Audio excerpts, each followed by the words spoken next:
दोस्तों, स्वागत है आपका मेरे YouTube चैनल इंग्लिश बाबू पर। और आज मैं फिर हाजिर हूँ आपके साथ एक नई स्टोरी लेकर। और दोस्तों, आज जो स्टोरी मैं आपके लिए लेकर आया हूँ ये एक मॉरल स्टोरी है और बहुत ही मज़ेदार, बहुत ही बढ़िया कहानी है। कहानी सुनने में आपको मज़ा आएगा। उसके अलावा दोस्तों, आज की इस स्टोरी में आपको कुछ नए इंग्लिश के वर्ड मीनिंग सीखने को मिलेंगे, उनकी करेक्ट प्रोनाउंसिएशन के बारे में पता चलेगा।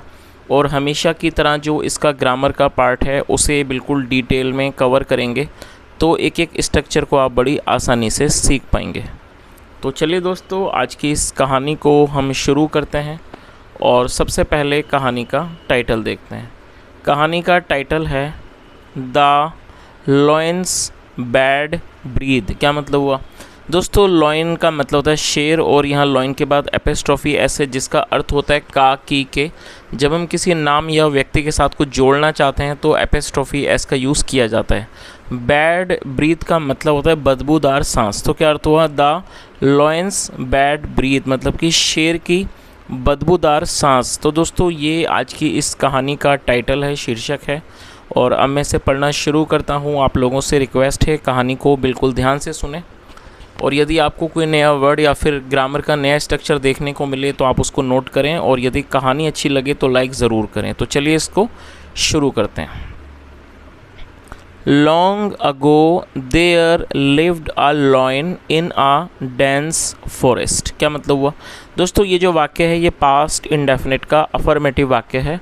और जब हम पास्ट इंडेफिनिट में कोई भी अफर्मेटिव का वाक्य बनाते हैं तो वहाँ वर्ब की सेकंड फॉर्म का प्रयोग किया जाता है। लिव का मतलब होता है रहना, किसी स्थान पर निवास करना। सेकंड फॉर्म होती है lived.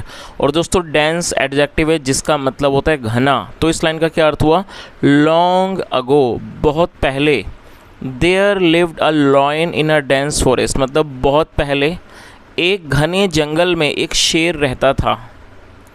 One morning his wife told him that his breath was bad and unpleasant. दोस्तों, ये जो वाक्य है ये पास्ट इंडेफिनिट का अफर्मेटिव वाक्य है जहाँ वर्ब की सेकंड फॉर्म का यूज़ किया जाता है।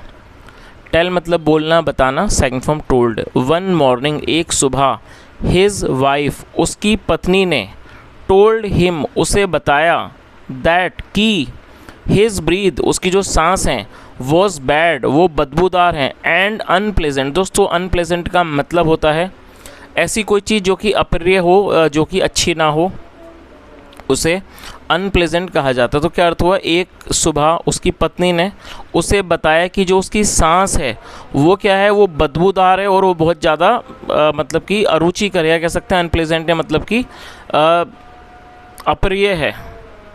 The lion became very angry and got embarrassed to hear this comment. दोस्तों, ये जो वाक्य है ये भी पास्ट का अफर्मेटिव वाक्य है जहाँ सेकंड फॉर्म का यूज़ किया गया है। बिकम मतलब होना या फिर बनना, बिकेम। और ये जो एंग्री है वो एडजेक्टिव है, तो यहाँ पर एडजेक्टिव को वर्ब बनाने के लिए बिकम का यूज़ किया गया। तो क्या अर्थ हुआ? The lion became very angry मतलब जो शेर था वो बहुत ज़्यादा क्रोधित हो गया, मतलब बहुत गुस्सा हो गया। एंड गॉट एम्बेरेस्ड और वो शर्मिंदा हो गया। एम्बेरेस्ड मतलब शर्मिंदा होना। टू हियर सुनकर, दिस कॉमेंट इस टिप्पणी को। तो इस पूरी लाइन का क्या अर्थ निकला? The lion became very angry and got embarrassed to hear this comment मतलब कि शेर इस टिप्पणी को सुनकर बहुत ज़्यादा नाराज़ हो गया, मतलब बहुत क्रोधित हो गया, और साथ में वो शर्मिंदा भी हो गया। He wanted to check this fact with his counsellors as well. दोस्तों, ये जो वाक्य है ये भी पास्ट इंडेफिनिट का अफर्मेटिव वाक्य है जहाँ वर्ब की सेकंड फॉर्म का यूज़ किया जाता है। वांट का मतलब चाहना, सेकंड फॉर्म वांटेड। और यहाँ पर दो वर्ब को लेकर वाक्य बनाए गए। तो जब आप कोई ऐसा वाक्य बनाएंगे जहाँ पर दो वर्ब का प्रयोग आप करना चाहते हैं तो पहली वर्ब के बाद आपको टू का यूज़ करना है, और जो टू है वो यहाँ पर कंजक्शन का काम करेगा। और टू के बाद आपको वर्ब की फर्स्ट फॉर्म लगानी होती है। चेक का मतलब था जांच करना। तो क्या अर्थ हुआ? He wanted to check this fact. Fact मतलब तथ्य, मतलब वह इस तथ्य की जांच करना चाहता था। विद हिज काउंसलर्स अपने सभासदों के साथ, एज वेल सभासदों के साथ भी। तो इस पूरी लाइन का क्या अर्थ निकला?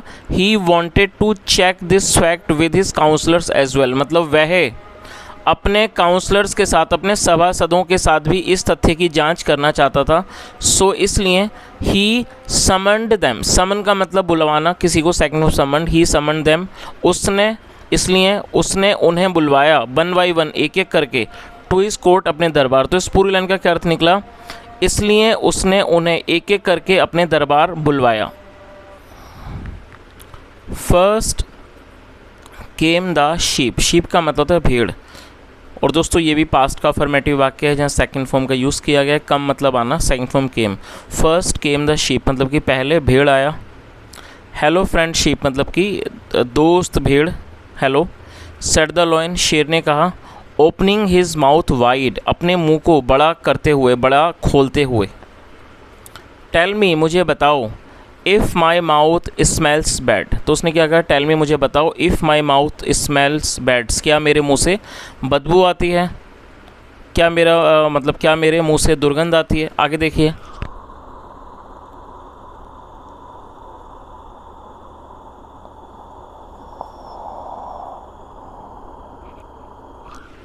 The sheep thought that king lion wanted an honest answer from him, so he said. The sheep thought, दोस्तों ये भी पास्ट का अफर्मेटिव वाक्य है जहाँ सेकंड फॉर्म लगाई गई है। थिंक मतलब सोचना या फिर लगना, second form thought. The sheep thought मतलब कि भीड़ ने सोचा कि king lion wanted an honest answer, कि जो राजा, शेर राजा हैं, वो एक ईमानदार जवाब चाहते हैं, फ्रॉम हिम, उससे वो एक ईमानदार जवाब चाहते हैं। सो इसलिए ही सेड, उसने कहा, येस हाँ, योर मजेस्टी महाराज, there seems to be something wrong with your breath. दोस्तों सीम का मतलब होता है लगना, प्रतीत होना, और ये फिफ्थ फॉर्म है।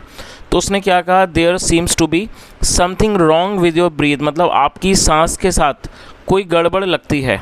आगे देखिए, this plain speak did not go well with king lion, और ये जो बिल्कुल स्पष्ट जो बात थी वो राजा, शेर राजा को पसंद नहीं आई। डिड नॉट गो वेल का मतलब होता है कि चीज़ को अच्छा ना लगना। और दोस्तों ये जो वाक्य है ये पास्ट इंडेफिनिट का नेगेटिव वाक्य है जहाँ पर डिड नॉट के साथ फर्स्ट फॉर्म लगाई जाती है। तो इस पूरी लाइन का क्या अर्थ निकला। और प्लेन स्पीक का मतलब होता है स्पष्ट बात। This plain speak did not go well with the king lion, मतलब कि ये स्पष्ट बात शेर राजा को अच्छी नहीं लगी। ही पाउंस्ड अपॉन द शीप, वह भेड़ के ऊपर कूद पड़े। किल्ड हिम, उसे मार दिया। एंड एट हिम, और उसको खा लिया। और दोस्तों ये ईट की सेकंड फॉर्म है, एट आप इसे नोट कर लीजिए। चलिए आगे देखिए,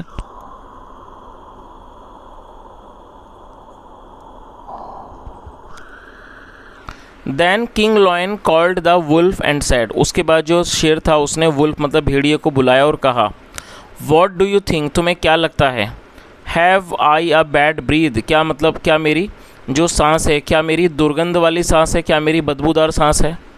the wolf knew the fate his colleague the sheep had met, और ये जो वुल्फ था, जो भेड़िया था, वो जानता था। और दोस्तों ये भी पास्ट का अफर्मेटिव वाक्य है। नो मतलब जानना, मालूम होना, पता होना, second form knew. The wolf knew मतलब भेड़िया जानता था।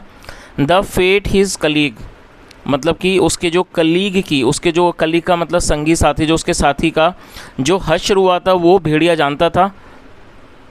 हैड मेट मतलब भेड़िए के साथ क्या हुआ था, क्या परिणाम हुआ था, इस बात को वो अच्छी तरह जो भेड़ के साथ क्या हुआ था, इस बात को भेड़िया अच्छे से जानता था। He wanted to be very cautious in answering the royal question. Cautious का मतलब होता है सावधान रहना। He wanted to be very cautious, और वह बहुत ज़्यादा सावधान होना चाहता था। In answering the royal question मतलब शाही सवाल के जवाब में वो बहुत ज़्यादा सावधान रहना चाहता था। आगे देखिए, सो इसलिए द वुल्फ सेड, भेड़िए ने कहा, हु सेज कौन कहता है, that your majesty's breath is unpleasant. और दोस्तों यहाँ पर हु का यूज़ किया गया है। ये जो हु है ये एक रिलेटिव प्रोनाउन है। जब हम किसी का रेफरेंस देते हैं तो हु का यूज़ किया जाता है। तो इस लाइन का क्या अर्थ हुआ, ये रेफरेंस देने के लिए प्लस इंट्रोगेटिव वर्ड का भी ये काम करता है। सो इसलिए द वुल्फ सेड, भेड़िए ने कहा, who says that your majesty's breath is unpleasant मतलब कौन कहता है कि महाराज की जो सांस है वो दुर्गंध है, मतलब कि दुर्गंध वाली, या कह सकते हैं वो अप्रिय है। It's as sweet as the smell of roses, ये उतनी ही मीठी है जितनी गुलाबों की स्मेल, सुगंध होती है। When the king lion heard the reply he roared in anger. और दोस्तों ये हियर का मतलब होता है सुनना, सेकंड फॉर्म हर्ड, और ये पास्ट का ही अफर्मेटिव वाक्य है, तो यहाँ पर सेकंड फॉर्म का यूज़ किया गया है। When the king lion heard the reply, मतलब जब शेर राजा ने इस जवाब को सुना। ही रोअर्ड इन एंगर, रेयर का मतलब होता है दहाड़ना, second form roared. He roared in anger, वह गुस्से से, क्रोध से वो दहाड़ा। एंड इमीडिएटली, इमीडिएट में तुरंत, अटैक्ड द वुल्फ, उसने भेड़िए पर हमला कर दिया। एंड किल्ड इट, और उसको मार दिया। तो इस पूरी लाइन का क्या अर्थ निकला कि जब शेर राजा ने जवाब को सुना, ही रोअर्ड इन एंगर, मतलब वह गुस्से से, क्रोध से वो दहाड़ा। And immediately attacked the wolf, और उसने तुरंत भेड़िए पर हमला कर दिया। एंड किल्ड इट, और उसको मार दिया। द फ्लैटरर, मतलब कि फ्लैटरर का मतलब होता है चापलूस, या फिर कह सकते हैं मक्खन लगाने वाला। द फ्लैटरर मतलब कि चापलूस। ग्रोल्ड किंग लॉयन, ग्रोल का मतलब था गुर्राना, सेकंड ग्रोल्ड, और ये जो राजा, शेर राजा था, वो गुर्राया। Finally came the turn of the fox, और फाइनली मतलब कि अंत था, या कह सकते हैं अंत में, आखिरी में। Came the turn of the fox मतलब आखिरी में लोमड़ी की बारी आई। Who was lion's third counsellor, और दोस्तों यहाँ लॉयन के बाद एपिस्ट्रोफी एस है, तो इसका मतलब ये काकी के। Who was lion's third counsellor, जो शेर की तीसरी काउंसलर मतलब सभासद थी। तो इस पूरी लाइन का क्या अर्थ निकला? Finally came the turn of the fox, अंत में, आखिरी में लोमड़ी की बारी आई। Who was the lion's third counsellor, जो शेर की तीसरी सभासद थी। व्हेन द फॉक्स केम, जब लोमड़ी आई। द लॉयन आस्क्ड हिम, शेर ने उससे पूछा। द सेम क्वेश्चन, शेर ने उससे वही सवाल पूछा। The fox was well aware of the fate of his two colleagues. दोस्तों अवेयर एडजेक्टिव है जिसका मतलब होता है किसी बात से परिचित होना, अवगत होना, किसी बारे में जागरूक होना। और ये जो वाक्य है सिंपल पास्ट का वाक्य है जहाँ पर वॉज का इस्तेमाल हेल्पिंग वर्ब के रूप में किया गया। तो क्या अर्थ हुआ? The fox was well aware. Well aware का मतलब होता है किसी चीज़ से अच्छे से परिचित होना, भली भांति किसी चीज़ के बारे में मालूमात होना, पता होना। मतलब जो लोमड़ी थी उसे अच्छी तरह से पता था।